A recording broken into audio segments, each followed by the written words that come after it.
Hello, hello tout le monde, j'espère que vous allez bien par la grâce de Dieu, que tout se passe bien de votre côté. Donc bienvenue dans l'émission de Real Talk. Le ciel est ouvert, c'est l'émission numéro 7, au même le chiffre 7. Donc soyez les bienvenus, merci beaucoup pour votre présence, pour votre assiduité, pour les likes, pour les commentaires. Et je voulais juste vous dire que Dieu vous bénisse.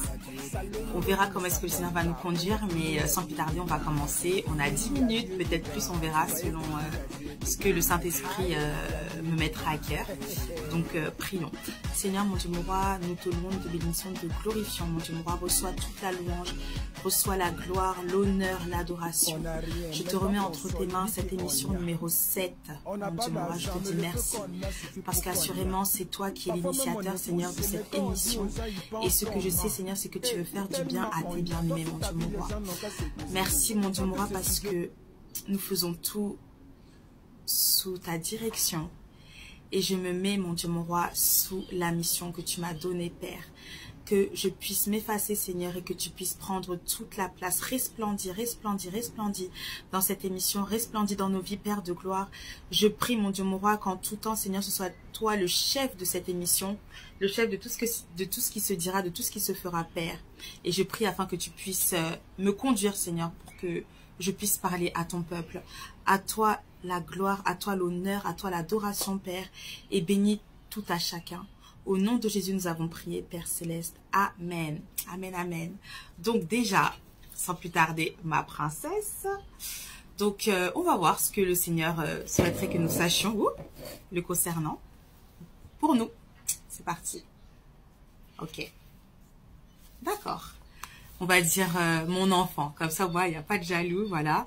Mon enfant, je te libérerai. Moi, ton roi, je suis debout devant la porte de ton cœur et je frappe. Je vois que tu es enfermé dans ton espace privé de souffrance, mais je ne forcerai pas ta porte pour y pénétrer. Je vais continuer à t'attendre patiemment à l'extérieur jusqu'à ce que tu sois prêt à me laisser entrer chez toi. J'ai tellement hâte de te serrer dans mes bras, d'essuyer tes larmes et de tendrement t'encourager avec mon amour et ma vérité. Je continuerai à frapper, même quand tu fais la sourde oreille. Ah oui, parfois on fait la sourde oreille. Mais le Seigneur le sait en plus. Je ne vais pas arrêter de t'appeler derrière la porte de ta prison de douleur. Tu n'as pas à répondre, mais je ne vais pas t'abandonner parce que je t'aime. Merci Seigneur pour ton amour. Je sais que ton cœur crie pour la liberté et la guérison que seul moi je puis te donner. Il n'est pas trop tard, mon prince, mon enfant. Aujourd'hui, tu peux ouvrir la porte de l'endroit sombre de ton cœur et me laisser entrer. Comme une douce lumière chaude et une brise légère, je rafraîchirai et nourrirai ton âme. Je t'aime, ton roi est ta clé vers la liberté. Et le verset à côté, voici je me tiens à la porte et je frappe. Si quelqu'un entend ma voix et ouvre la porte, j'entrerai chez lui, je souperai avec lui et lui avec moi. Apocalypse 3, verset 20. Pendant que je lisais, j'avais à cœur d'en faire un deuxième. Et entre-temps, il y avait quand même certains thèmes qui montaient dans mon cœur. Mais comme je lis en même temps, je n'arrive pas trop à capter. Donc, on va voir un peu ce qu'il en est. Ok. En plus, j'avais mis une étoile, un petit marque-page dessus. Donc, mon enfant parcourt le chemin qui mène à la vie. Mon amour, il y aura toujours deux chemins devant toi. Le chemin très fréquenté semble facile, écoutons bien. Ses bosses et ses secousses sont adoucies par la foule qui y passe. Cette route paraît sécuritaire, simplement parce que beaucoup se sont déjà aventurés à contourner ces courbes et s'attarder dans ces vallées. Ce que tous ces gens ne comprennent pas, c'est que cette route est remplie de regrets, et de culpabilité pour finalement mener à la mort. C'est le chemin qui t'éloigne de moi. Si tu te trouves un jour sur le mauvais chemin, n'y perds pas ton temps, n'y perds pas ton cœur. Crie simplement vers moi et je te trouverai. Je n'irai pas te rejoindre dans ces détours destructeurs, mais je te guiderai à nouveau vers le chemin qui conduit à la vie, le chemin pour lequel tes pieds ont été créés. À travers ma parole, tu trouveras des panneaux indicateurs qui te donneront sagesse et direction. Franchement, je suis désolée. Si ce n'est pas les enfants, voilà maintenant. C'est pas grave, ça ne va pas nous empêcher de continuer. Alors, continue à lire et à marcher, mon enfant, et tu commenceras à découvrir la véritable joie du périple de la vie. Je t'aime, ton roi est le chemin, la vérité et la vie. Le verset qui suit. Oui, veillez soigneusement à mettre en pratique tous les commandements que je vous communique. Aimez le Seigneur votre Dieu, obéissez à sa volonté et restez-lui fidèlement attachés. Deutéronome 11, verset 22. Amen. J'espère que ça vous a parlé. Moi, ça m'a beaucoup parlé.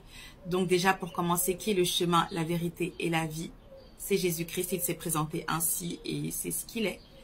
Et assurément, le Seigneur veut nous faire du bien. Il veut nous libérer. Il veut nous délivrer.